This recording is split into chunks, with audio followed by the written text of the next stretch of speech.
Well guys, today I'm going to be going out setting some snares because with the weather like this, the predators are definitely going to be moving. I'm not going to be setting footholds because of weather like this.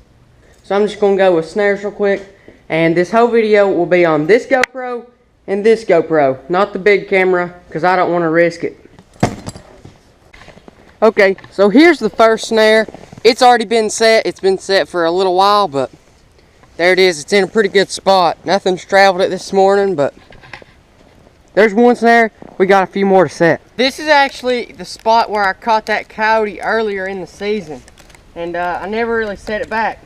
To attach this to the fence, I'm just going to use some of this really heavy gauge wire and just twist it a whole lot of times.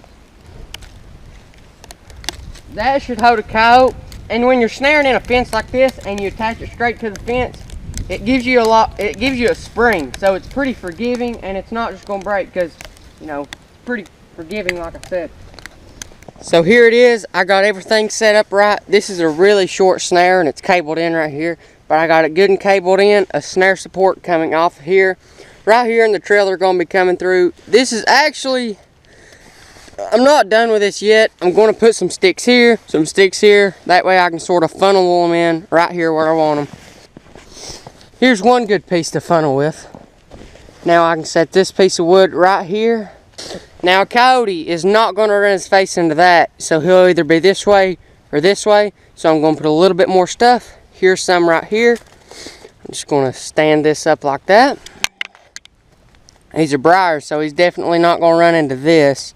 Now just because coyotes like to travel the same places that other coyotes have, I'm going to pat this down just like this. Now even though there's not been another coyote come through here, it sort of looks like something's been traveling through here. And so that's the way he'll come because he wants to go the easiest way. Now we're going to head out to another one. Set as many snares as we can. Now it is a fact that predators get out and move more in weather like this because they have to get out and find meat. They need meat for the fat and protein to stay warm and, you know, stay warm in the winter. So if you are setting footholds in really cold weather, it's a good idea to use meat-based bait because they're out here looking for meat. Now setting traps out here in weather like this is no easy task either. I really can't feel my hands right now. When setting snares, fencing the animals into your snare can be the most important part of the whole process. Because if you have an area like this, the animals are coming through all the time, but your snare isn't exactly where their head goes, it's not going to do you good. It's not going to do you any good at all. But let's say you have a big place like this, you know they're coming through all of it. You throw a few sticks down here, maybe a stick right here, and you make those animals go right where you want them to. And a lot of times they're not going to argue with it because who wants to run their head straight into a stick? Now just like I said on that last snare, they always want to go where other animals have went. So I'm just going to pat down this snow like there's been animals coming through here the whole time. You know, so it sounds kind of funny, but in their eyes, they're like, well, cousin Jimmy came right through here last night. Why don't I just come through the same place? Because obviously Jimmy made it to the other side. And you know, that's just how predators are. And even with footholds, that's why you want to make your pan the lowest point.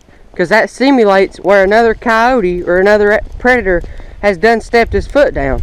So, yeah. And guys, even though this snow is super fresh, you can still look right here, see that there has been an animal through here, maybe just before the snow actually fell.